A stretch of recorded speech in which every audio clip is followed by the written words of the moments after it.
Between the last and the current St. Gallen Consensus Conference, we saw the results of RxPONDER, the node positive subset of patients where the Oncotype DX test has been used. And it clearly showed again that this test is prognostic. It's reproducible, it's prognostic. We see that you can rely on multigene tests because they are reproducible. And even though they measure different genes, if you have several tests, but it remains robust, I would say. In the RxPONDER trial, patients with 1 to 3 positive lymph nodes have been evaluated. And you saw that in the postmenopausal set of patients, there has been no benefit at all for adding chemotherapy to endocrine treatment.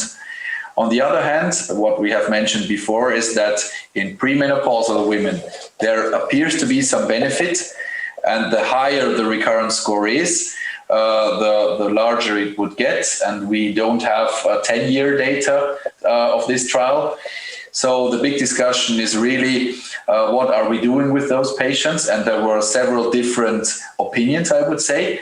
For example, Fabrice André from Paris said, well, it's very hard to leave chemotherapy away because this is the potential curing treatment of these patients.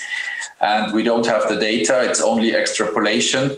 And we think that is mainly an endocrine treatment effect. And a panel has voted on that, and more than, I don't know the number, but 75% or more of the treatment effect is to be thought that it was an endocrine effect of chemotherapy. I would agree on that, as we can see in postmenopausal women, where we have, let's say, endocrine clean environment to investigate the magnitude of benefit of chemotherapy. And there has been none. So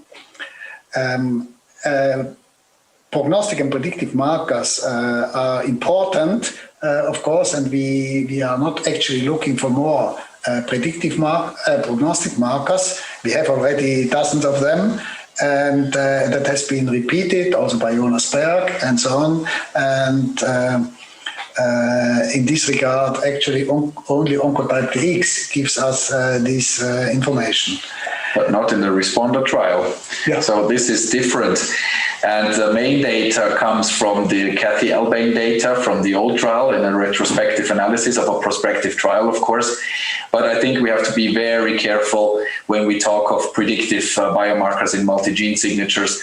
I see that they are really mainly prognostic on a high level, but predictiveness is still debatable. Yes. I think it is also important from which side you tackle the issue, and you could see that also in the panel. As you mentioned, for example, Fabrice André and Martin Picard, they would like to have the test to justify withholding chemotherapy, whereas others, in other environments, it's the other way around. You need a test with a very strong prediction in justifying chemotherapy. And when you have an overall result which is negative for chemotherapy, then you need a strong predictor in an individual patient to justify chemotherapy, in my view. So that's again escalating and de-escalating, and all starts with where you come from and where you start yourself. So one important issue which was discussed is the circulating tumor DNA.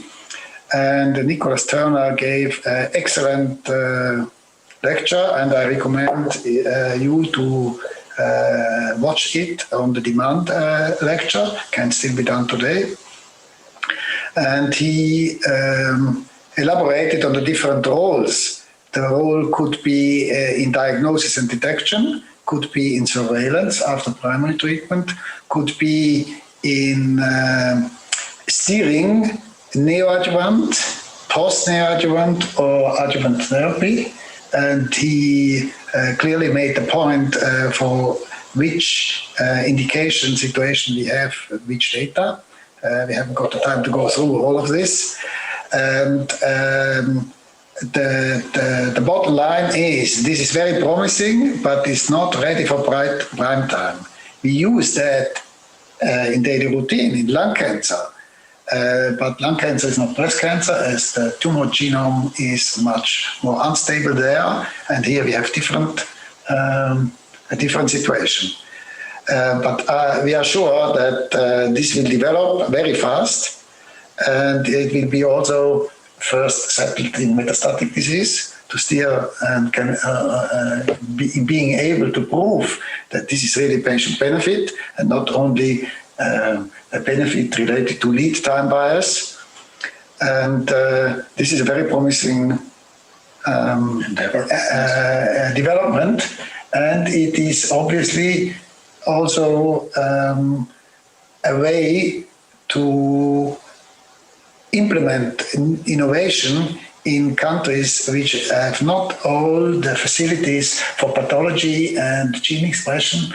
Such tests can be quite cheap compared to the all technical requirements needed in pathology we are doing today.